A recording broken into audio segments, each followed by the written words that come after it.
नमस्तेऽस्तु महामाये श्रीपीठे सुरपूजिते शङ्खचक्रगदाहस्ते महालक्ष्मी नमोऽस्तुते।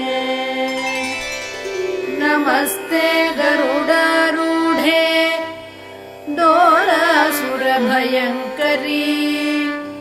सर्वपापहरे देवी महालक्ष्मी नमोऽस्तुते। सर्वज्ञे सर्ववरदे सर्वदुष्टभयङ्करी सर्वदुःखहरे देवी महालक्ष्मी नमोऽस्तुते। सिद्धिबुद्धिप्रदे देवी भुक्ति